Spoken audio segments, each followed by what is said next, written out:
Hello, you wonderful people, and welcome to another movie discussion. This being where I just talk about movies that I've watched. For today's episode, I'm going to talk about Renfield, which I've finally seen. Obviously, this is just going to be a straight up like spoiler discussion and breakdown and stuff like that. Obviously, I'll include time codes so you can jump around to the different topics you want to hear me discuss. General thoughts. I thought it was great. It was a lot of fun. I really wanted to see this movie. I just didn't get the opportunity to see it in theaters, but it's just a fun time. The movie went places I wasn't expecting it to in a lot of regards with some of the story points, but the fact is it's just fun, and it is probably the bloodiest movie I've seen in a while. I don't watch a lot of movies, but I feel like this will put I think this will put the boys to shame. This is like Mortal Kombat levels of cartoonish, like graphic brutalness, and I loved it. So apparently, it said screen story, so I don't know if that's like screenplay, but Robert Kirkman, I think, wrote the screenplay for this, which I was like, oh, that kind of makes sense, because obviously it's like bloody like Invincible and Walking Dead with some of like how it handles stuff. I mean, it's also a Skybound production, so I think that kind of makes sense, but because he's a producer on this and everything. But regardless, it's just a fun movie, and it's just like, it's just ridiculous in all the best ways possible, and I thought it was great. So yeah, that's all there really is to general thoughts. Just kind of jumping straight into the movie. Obviously, I went into this knowing not a lot, but quite a bit, because I watched a trailer for it, like, a little before the movie originally came out. I think it came out in like April in theaters, if I remember correctly. But some misconceptions I went into this movie having was I thought that Renfield's whole thing with like the bugs, I knew like he ate bugs to soup up. I didn't realize it's just any normal bugs will do, because I thought like I think I almost treated Renfield more like a Victor Frankenstein, where it's like, I modified these bugs to give me superpowers. It's like, no, he eats regular bugs. He needs to eat any form of living creature to activate his powers, because Dracula gave him a fraction of his powers, and because of that, he needs to eat something living to activate them. But for him, the easiest thing to do that, rather than killing and eating people, he eats bugs. That's how he kicks it in. It does seem, they don't really quantify like how much, it does seem like the more he eats, the more souped up he gets, because he usually only eats out one at a time, because he rarely needs to go like all out. But I mean, later on at the end of the movie, jumping ahead, he ate a whole bunch. So I guess that's like when he maximized, like if he really wanted to go full max, he'd probably have to eat a person to compensate, but I guess eating that many bugs was able to kind of compensate for it. But either way, but I thought that was an interesting development. I do love the premise of this movie just being like, hey, Renfield is trying to break the cycle of his codependent relationship he's had with Dracula. And I also love when they show the flashback that is kind of meant to be in that very like Nosferatu black and white type of situation. Am I crazy? None of that was like, some of that was taken directly from Nosferatu. It's just you're including, that you just swapped in, Nicolas Cage's Dracula, right? Maybe I'm being crazy. I've seen the references, and I've seen little snippets, but I've never actually seen them like OG Nosferatu. But either way, that relationship and him going to a group, not really listening to anyone. I even love, what was her name? Caitlin? She was complaining about her boyfriend. It's like, yeah, because he's in the sky, and they're like, oh, Sky. And what was it, Bob being like, oh, I hate that. He's like, I'm sorry. They're like, yo, is Sky that thing? I think it was Carol that was like, yo, is Sky that thing that has like, it's like 90% horns? And the guy was like, I know, I was thinking the same thing. She's like, no, like you're underestimating the contributions that Ska's made to music. And she's like, oh my God, who am I? It's like, because my only connection to ska, it's a whole funhouse bit, Bruce Green would do the whole thing about ska, it's just like, how awesome ska is, but it was meant to be sarcastic. I mean, well, I don't think Bruce really likes ska, but it was a whole Bruce Green bit about ska. That's my only association really with ska. I'm not that familiar with the music genre. I probably have listened to ska and just never realized it was ska to begin with, but that's a whole other conversation. But yeah, I also like that, Dracula was like messed up for a good chunk of this movie, because he still has, I mean, we have no idea how long ago that was. Because I assumed that was like way, way, way back in time, like the whole hunters and everything. But they make it seem like that was actually probably not that long ago. To be fair, Renfield hasn't been feeding him consistently. He feeds him victims whenever he can come across them here and there. But I mean, maybe it wasn't as far back as I thought. Like the hunter and the priest that were there trying to stop Dracula. And that abusive relationship of, he's like, oh, I remember thinking back then, oh, he really means it this time, That it's like, right, if you don't have me, you're completely alone in the world. We're in this together. And it's like, yeah. But like, the fact is, just like how grotesque he looks because he got burned by the sun. And it's just like, ugh. But yeah, like his skin like slowly forming back over the course of the movie. That's why I'm like, yeah, the fact is he's in still such bad condition when we first like our first setting in New Orleans where he's like still like very patchy when it comes to skin, that I'm like, oh, it must not have been that long ago. Or like I said, it could just be that Renfield has brought him so few victims over the years because once he's trying to do a little bit of a Dexter thing of like, yeah, I want to go after bad guys. So like people in his group like Caitlin, it's like, yeah, brought Mitch, her boyfriend, it's like, right, that's the easiest way. It's like, right, these are terrible people, so I'm kind of doing the world a good thing. I'm feeding my master, so it's a win-win, two birds, one stone type of situation. I even love that bit of like, oh, it's like you got to bring me like some nuns, some innocents, like some bus full of cheerleaders. A bus full of cheerleaders, huh? Do they have to be girls? He's like, don't make it a sexual thing. He's like, no, I wasn't trying to. He's like, you know me, I'm an equal opportunist. Boys, girls, it doesn't matter. It's about the purity, So I just thought that was interesting, and just the universe screwing with Renfield, where he's like he's at that place, and all of a sudden, oh, here's a whole bunch of nuns. Oh, here's a bus full of cheerleaders. It's like, oh, I guess this is what I'm gonna do. I love that his whole way of handling things is it's very simple. Of like, oh yeah, I knock you out by like chloroforming you. So he did that to like everyone. He was gonna. I mean, I was like, for one, how are you gonna do that in such a public setting, like chloroform a whole bunch? I guess you're gonna wait till I guess like right, you're super fast with a bug in your system, so you'd be able to chloroform. But I'm like, would you really be able to tote all those bodies? I mean, you had trouble just like dragging a couple bodies to Dracula early on. And I guess he's so nitpicky because I was curious whether or not, like, if the body's like, does he need fresh blood? Or because obviously some stuff is like, oh, dead man's blood. Like you take a oh god, what is it? I don't remember if the movie did this. The movie probably did this, but I'm more so referencing the show because that's my point of connection to the because I don't really remember the movie that well. But God, what is it? I'm thinking of Interview with the Vampire. There's a whole conversation about dead man's blood. I think Reginald the Vampire also covered that conversation too. No, because yeah, there were so many like vampire things that I was watching roughly at the same time. I was watching the TV show version of Let the Right One In. I was watching Reginald the Vampire and Interview with the Vampire like all at once, and a lot of them have overlapping vampire elements while also having different strengths and weaknesses and aspects about. But I think the drinking dead men's blood was kind of a consistency, but it did different things. But I thought that would be an issue, but it seemed like that wasn't, at least from what we saw. But because he was saying like, oh, Doug tastes terrible, but it's like, well, it could just be something in Doug's diet or whatever. It could just be that Dracula is very particular about what he wants. But like, there was no complaint of like, oh, you need to bring me fresher dead bodies. Because he did, like kill all of them, but then he had to deal with the assassin. What was his name? Apache Joe. And I love Teddy being like, yeah, he's a killer. Like he's a hitman. I'm not gonna. You can be the one to tell him to his face that his name is racist.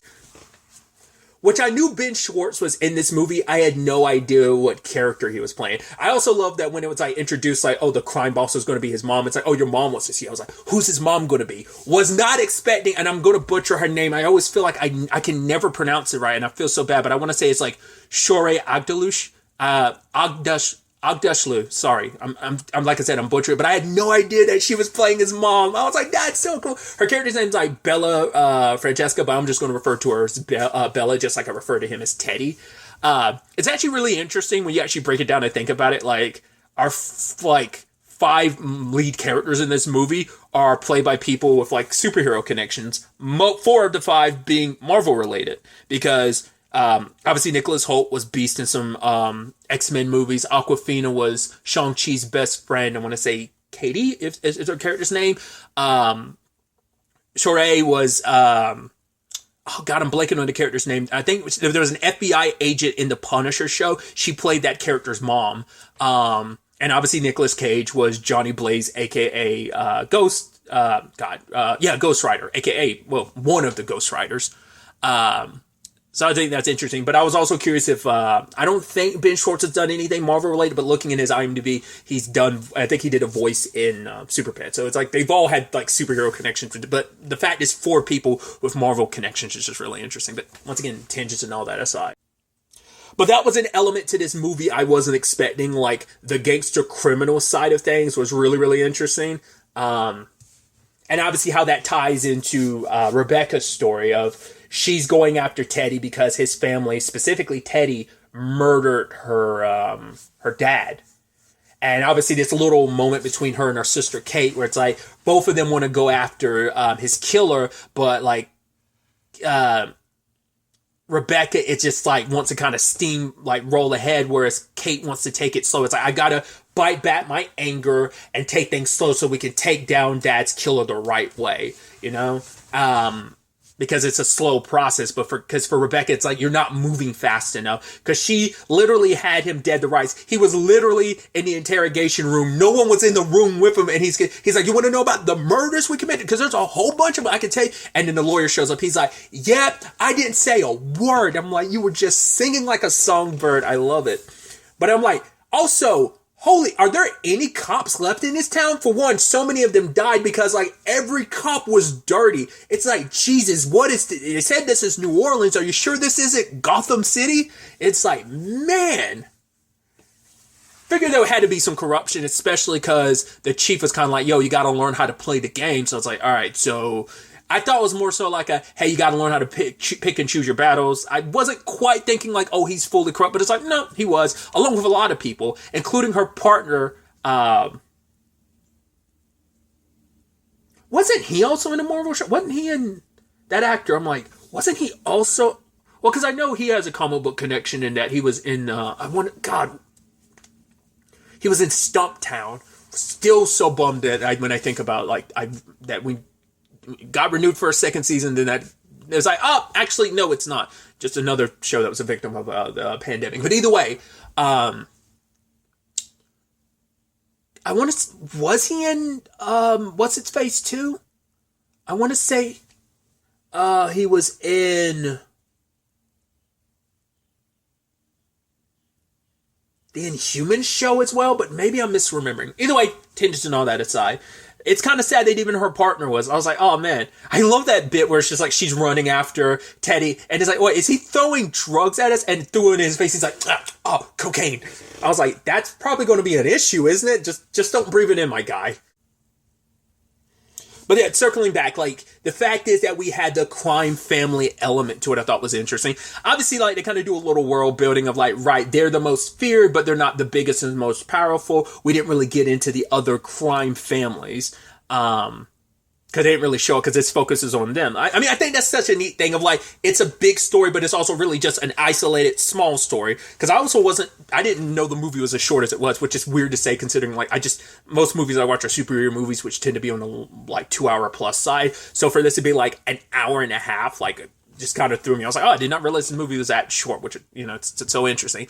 But packed quite a lot into that 90 plus minutes. I did think it was kind of nice that Renfield was just, you know, he had that moment at the meetings, which I love that he kept getting in Carol's way. She's like, can I at least finish my moment? Because the moment Renfield came in at one point in time, he's like, oh, go ahead and talk, Renfield. And she's like, yeah, fuck Carol. You know, I hate her too sometimes. I was like, oh, Carol. Oh, I mean, everyone's got their self-esteem and issue, but I was like, oh, poor Carol. Because it happens to her twice in the movie. But it's like, yeah, everyone got together, be like, oh, it's okay, Renfield, we get it. I love it. It's like, oh, your boss, you feel like he could kill you in a snap of a finger. He's like, yeah, without even snapping a finger. Ooh. And the guy's like, he controls rats with his mind. And Renfield's like, they're like, ignore him. He's just he's heavily medicated. But I was about to say, like, I think that's a little jokey, but isn't that actually one of, like, Dracula's abilities, or at least vampiric abilities, is being able to get into mind. I mean, obviously the whole thing is supposed to be able to have like a little bit of a compulsion and you can control creatures, so like even rats, I'm sure. Um, but yeah, I'll finish my point, and then I'm going to talk about the conversation about Dracula's powers. We'll get to that in a second. But just the fact is that Renfield was sprucing himself up, doing something with his nails, styling his hair a little differently, getting more colorful clothes. It's like, wow, you don't even seem like the same person anymore. I guess you dress like you were back in the day. Could never specified exactly what time frame he was from, but I think that was, it's like, right, why get so caught up in your looks? I mean, I guess it did fine for you up to a certain point, but it's also like, right, the clothes have got to match the man of like, right, putting Renfield behind, he's dead and gone, and be Robert, which I thought was interesting. I'm sure that probably actually is Renfield's full name. It probably is Robert Montague Renfield. I've never known that. The character's always just been Renfield to me, so I've never known that the character's name was like R. Interesting. R-M-R. But anyway, getting to the other point I was going to make too was about Dracula's abilities. Obviously, it's like your typical vampire abilities don't always get showcased. Like, the fact is that he can turn into bats, smoke. Those can be associated with vampires, specifically Dracula. I thought that was also an interesting thing too, that there are no other vampires, that Dracula's like, is he like the only one? He never made another one in all the years that he's been around? So I think that all he's had is like, because I guess it's like, why share the spotlight or the source of food? Because if you made other vampires, you'd have to share it with other people. I guess that would be the justification for it, because he's very selfish. He's all about him. I was curious whether or not Rebecca was going to be like a love interest thing, or was it just a friend? Because, well, he's been isolated for so long. The closest thing he's kind of had, it's not really, I think he considered them friends. He considered them at least good people, as the people from his group. That, like, he was friendly enough with them, but never a situation of, like, he got close to them, but he did with Rebecca, because Rebecca was the personification of everything he wanted to be. It's like, right, you stood up in front of a guy who was threatening you. You refused to back down. It's like, hey, this guy, hey, you want to kill me? Because he was like, yeah, you're going to be begging like your dad was. But it's like, yeah, Teddy had never really killed anyone before. And his henchmen were like, yo, we can do it for you, but he wants to prove himself to his mom. Because they are they are brutal in how they handle things. But Rebecca was astonished by the way Renfield Renfield was astonished by how Rebecca stood up to him. And so when the time came in the restaurant, went to town. Once again, I love that it also wasn't just Renfield where made think things got bloody. It's like, yo, Rebecca was taking people down too. Like I said, it's just like cartoonish. I think it's meant to be like that hyper violence and just like how the blood splatters and everything. I thought, oh, did you really cut off some people's arms with that silver platter? And it's like, yeah, that's adrenaline kicked in. But for him to kind of be garnished as a hero, considering like he's never really thought of himself as much, because his entire identity has been tied to Dracula. And so for him to be heralded as a hero when he's never felt like one, he's been beaten down and his value is gone because it's all been tied to Dracula. So now when it's all said and done, like he's being heralded as a hero, because it's like, right, not only did you help me and stood up to Teddy and his people, you also saved every other person that's here too. And it was this kind of beautiful moment of feeling like he was something more for the first time in his life. Teddy got away. They ended up tracking Renfield because they've got the cops and a good IT guy on their side. So they end up going to Dracula. I was like, oh, is Teddy going to die here? He happens to be the only one that didn't. But that's because he told Dracula what was what. Dracula came and stopped by his place. Once again, playing into that lore, I love that it's like, well, he got welcomed in because Renfield has that mat that says, like, welcome in. And it's like, damn it. It's like, that's interesting. Like, it's really interesting to know that technically that still counts as a verbal welcome, because like all you have to do is being like, because that in itself is it represents like, oh, you're being welcomed into this home, and it's like the permission. To be fair, you don't have to own the place, like as long as anyone is giving you permission, and that is a non-verbal saying like, hey, you can come in at any point in time, which I thought was interesting. I don't think we've ever really covered anything saying that specific. Maybe it's come up. the years upon years of vampire fiction, of course that's going to have to come up, but I don't really remember anything really covering like, oh, a welcome mat being enough. And I've watched quite a bit of, vampire fiction over the years, but I don't think I've ever really known anything really cover anything like that. So I thought that was such a nice little detail. Like, yeah, the welcome mat counts as a welcome to end. So, and that is and also like just kind of adding to the abuse that is Dracula. The fact is, once again, trying to make Renfield feel small. And what does an abuser do? They try to turn it on you. It's like, oh, you act like you're the victim. No, you're the real monster, not me. It's like, well, you're the one that told him to bring it. Yeah, but it's like, you're the one that begged me for the power. He's like, well, I didn't really beg you. It's like, you did kind of manipulate me. He's like, no. It's like, I mean, yeah, you did kind of like, you use your powers to manipulate. It's like, no, you did it on your own. You're the one that abandoned your family. I was like, oh, you had a family? And it's like, I mean, well, we know that he was a salesman and he came here to make a big deal, but that big deal cost him a lot, cost him his soul. And despite him trying to stand up to Dracula, he still kind of like he all the stuff he was supposed to say from the book, he couldn't say because once again he felt small. And I love that the meeting place takes place at a church. So when he looks at the back of the book, Dracula's like, of course you went to a church for help to turn against me, because we had that opening where the people from the church, the hunter and the church guy, being like, hey, you need to we're the only ones that can help you. Like, we're the last ones. After this, like, any blood that Dracula spills will be on your hands. And in this particular case, he ended up killing that. I was like, please tell me, like, because I saw from the trailer, so I was like, oh my God, the whole support group's going to end up dying, aren't they? And it's like, lo and behold, they did. I mean, I even love how they shot it too, where it's like, Renfield gets knocked back by Dracula, and in an instant, the seconds it's taking him to fly back, he's going around and slaughtered everyone. I was like, that's horrible. And he saves Mark for last. I was like, that sucks, dude. It's like these people who were your friends, the people who gave you the strength to stand up for yourself, and their only crime was being good people, and that Dracula wants to make you pay by hurting people close to you because he feels like you betrayed him, that in his mind, it's like you chose humanity over what I was offering you. Because this is another element to the episode I was surprised by. This is why I was saying, like, yes, the story's small, but it's also big. Because Dracula was like, you know what I'm going to do? I'm going to take over the world. I was like, we're really going down the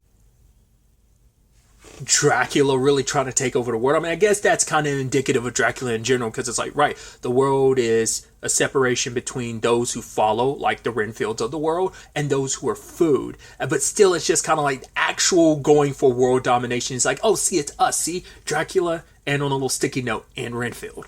I think that was just such an interesting thing of like, oh yeah, this is going to be like a, I mean, I just thought that was such an interesting thing to make it like, oh, Dracula is planning, because he's like, oh, I've been hiding in the shadows for so long. It's like, right, I'm the superior species, let me rule this world. But the fact is that not only would he do that, but he'd also join up with a criminal family to have soldiers and followers. Like, because I figured the moment, like, he didn't initially kill, it didn't kill him at all, but it didn't kill Teddy. So I thought we were going to set it up so that, oh, Teddy becomes his Renfield, which he does later on, but he makes other people like his Renfield, his servants, his familiars, which I thought was so interesting.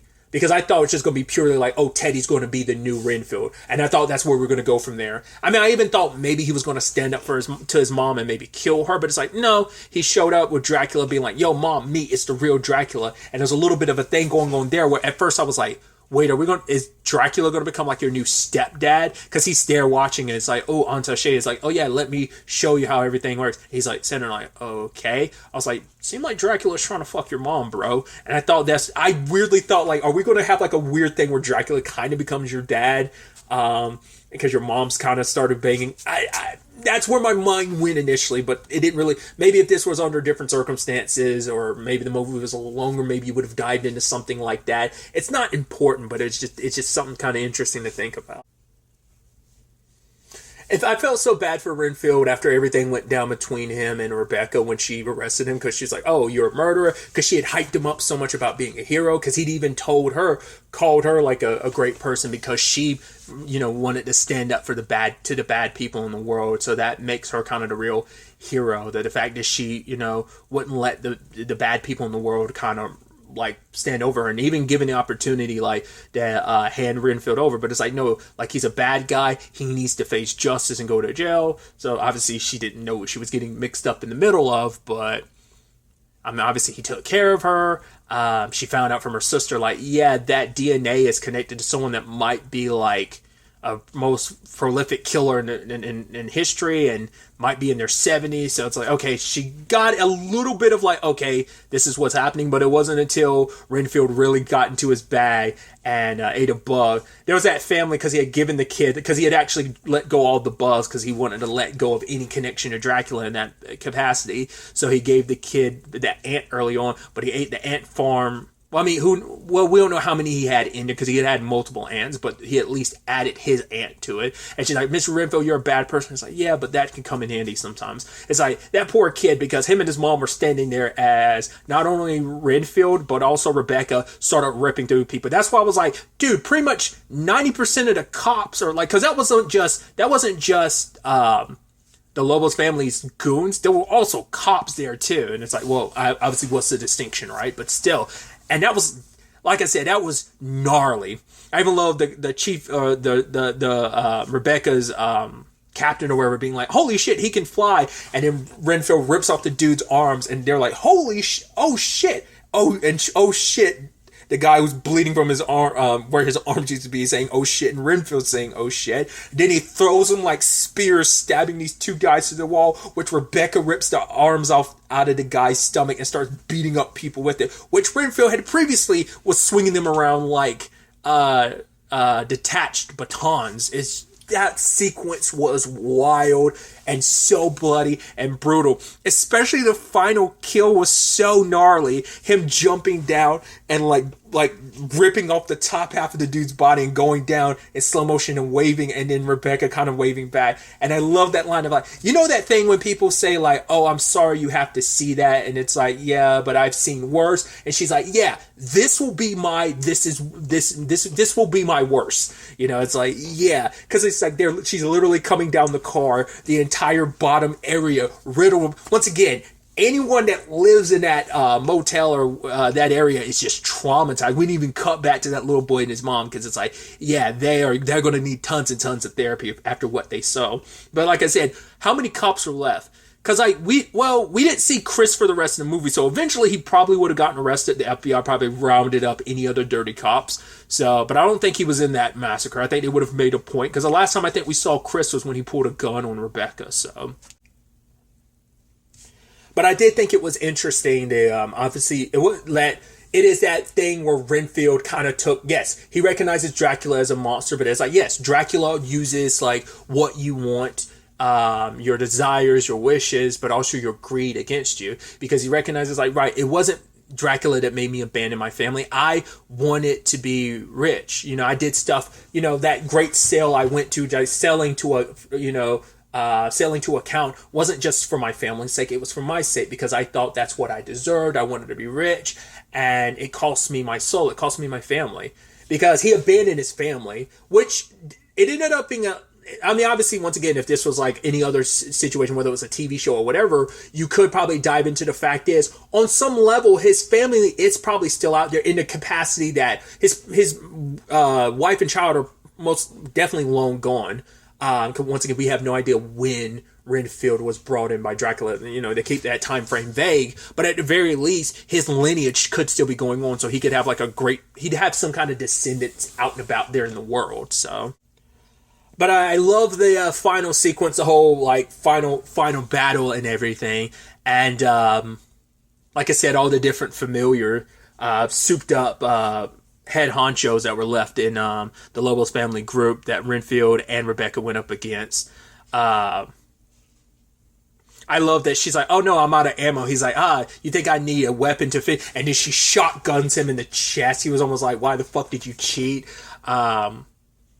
But him and Renfield go toe to toe, and he's just kind of like, right, I'm everything you're not. I'm the yin to your yang. He's like, bro, we've barely met twice, and he's like, oh, you condescending prick, but it's true. Like, he's like, almost like, almost like their meeting was like, it's like, yeah, destiny, I'm your yin to your yang. It's like, dude, we don't know each other enough, which I think it's supposed to almost be this meta thing of like, because it's a movie, like, we don't really know each other. We've had like 2 scenes together, my guy. We were in 2 scenes together. One of them, we interacted, but even then, not really. That's why he said barely, because you ran away when I punched that hitman's head towards your car. And then, like, the whole situation in the restaurant, I didn't really interact with you, but I hit you and stabbed a fork in your neck. But I also love the finisher there was a literal Mortal Kombat finisher, because it literally gave you the X-ray of like him spewing blood from his mouth and his ass at the same time. I also love that, like, obviously his mom gets arrested in the movie. Not a point was like, oh, my poor son. It's like, oh, he's a fuck up. So we wasn't too concerned. It's just kind of like, we're moving on. It's like, you'd assume he's dead. I mean, we saw him like kind of die, I guess, from his wounds, because it's like, I don't know if that's supposed to have been like his stomach exploding and erupting from his ass, all that blood, or what, but something got punctured when Renfield did a super like kick to his stomach. Like I said, I appreciate the X-ray of it all. I was really shocked too with the whole Kate situation of like, yeah, she was quote unquote dead, but Dracula being like, no, I can bring her back to life, but you have to serve me. And Rebecca pretending like, oh, I just like, he wants to be a better person just like you. Flip, and just couldn't get the shutters to open, but they finally did.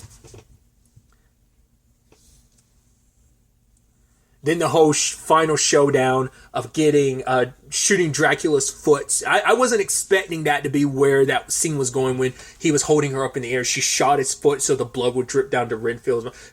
I wasn't expecting that to be the turn, because I was curious like how Renfield, like how this would end, because I was like, well, Renfield, like I thought maybe like by drinking Dracula's blood, he'd be able to like be supercharged and like rip Dracula to pieces. Kind of did, but not in a way I thought. Like, I was like, all right, how are you going to like win this battle? Because Dracula heavily outmaneuvers you. Like, no matter how many bugs you eat, you're never going to match him.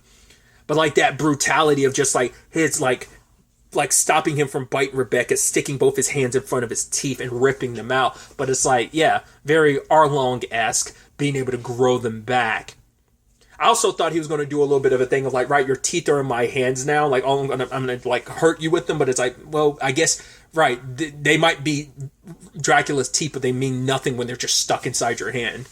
But he started beating him like, I'm the one with the power, saying everything that he learned from the meetings. It's a beautiful thing of like, right, I'm the one with all the power, not you.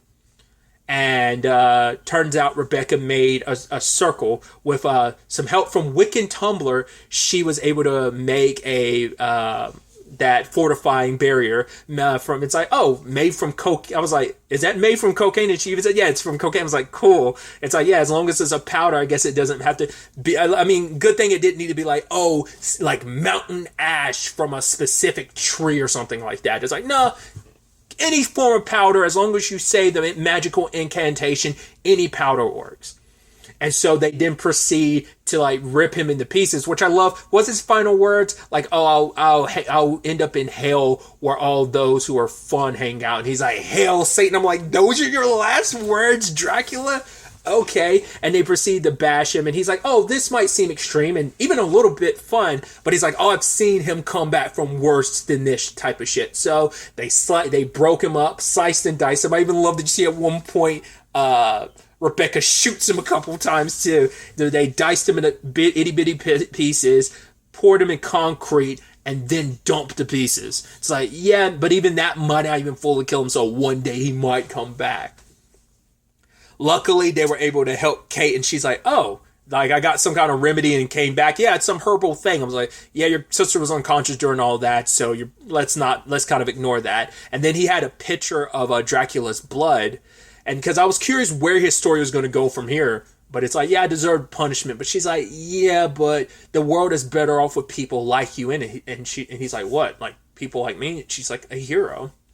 And then we got to the meeting at the end of the episode. I was like, oh, they're all alive. I was like, oh, you did have a picture of Dracula's blood. I was like, oh, wow, I was not expecting that happy ending. That's so interesting. Luckily, Caitlin and the other lady from the meeting weren't there, because they weren't at the meeting because they were, I don't know if they were just friends hanging out, because I almost thought like because their piece of shit boyfriends were no longer in the picture that they themselves hooked up, but I think it was just them. I mean, they are friends because of the group, so they probably were just like drinking and hanging out. Luckily they weren't there, but everyone else that was there got brutally murdered. But it's like, oh yeah, but I mean, no, thank you, Renfield, for bringing us Dracula's blood, you know? I mean, we came back from the other side after seeing what we saw and not being able to unsee it, because that's changed us forever. And it's just like, oh, do you think he's going to be okay? And Rebecca's like, nah, he'll be fine. Just give him some time. And I love the casualness of like, yeah, we're all alive again after experiencing what we experienced. I mean, you'd assume Kate would be in the same boat, because she was, I guess, technically dead when she was brought back. And they just left Dracula's blood there, like, as the picture. And it's like, okay, I think the last thing you've wanted is that just casually in humans' hands of being able to just kind of revive people. I mean, it's a limited resource, so kind of take care of it type of thing. And just like, and that's how things end, you know? So it's such a wild movie, because it's like, it's a thing of, I like it being the one shot that it is, you know? It's like, not everything needs to be expanded upon, but there's so many interesting elements to this that I was like, oh, what would a sequel look like? The Adventures of Renfield. I could see this like totally working like in a TV show format. It could be in that very like tone wise. I could definitely feel it almost being like an iZombie would probably be the best thing to kind of compare it to, like a very, very Boys meets Walking Dead level iZombie with just the brutalness. I mean, there are currently no plans for a sequel.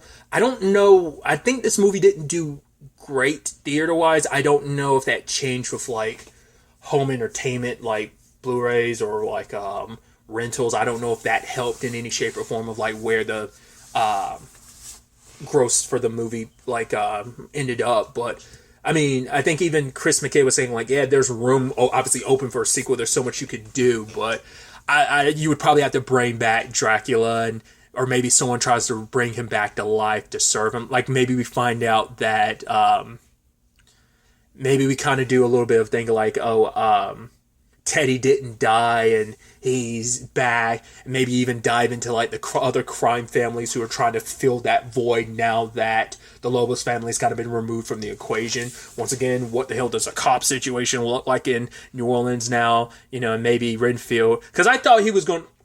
Because I thought... the group was dead. Like, I didn't expect them to come back to life until they popped up and like, oh, they're all alive again. I thought Renfield was going to start leading a group, trying to take what he learned and teaching on and moving on to other people, which still could be applicable. But he was thankful for everything they taught him. So I don't know if this is going to be the last time he shows up at those meetings. It's like, well, because the toxic person in his life is now gone, but they're not gone forever. So, and now, you know, like there's so many things on the supernatural side of things you could have fun with, but I'd be fine with them being like, okay, it never gets a sequel ever. I'm fine with that. It just being this one-off wild, crazy story. But I would love, once again, but that's just me, because I'm the person that never wants anything to end. So I'm like, oh yeah, explore all these things in a potential sequel. It's like, not everyone's asking for a sequel. I sure as hell am, because like I said, I think there'd be so many like fun things to explore, because I definitely think you would return, like Dracula would return, and maybe he'd make an army of the undead. Like I said, you could explore the other 5 families trying to fill in that vacuum now that the Lobos have been removed from the equation. So catch up with Kate and her sister. What just all these dynamics and stuff like fill out, you know, will like Renfield and Rebecca, because like I said, I thought that was going to be a more romantic thing, and maybe originally it was going to be, but maybe for, you know, movie's sake they cut out any romantic stuff, or maybe it was always just meant to be a friendship. I'm not sure. Maybe that'd be something you could explore more in the future, but whether or not I would, like I said, I'd love there to be a sequel, but if there's not, I'm totally fine with just this movie being this fun, awesome one-off. But I think that's really all I wanted to talk about. Till the next time we meet, be happy, be safe, live life to the fullest, and enjoy it. Good day, and goodbye.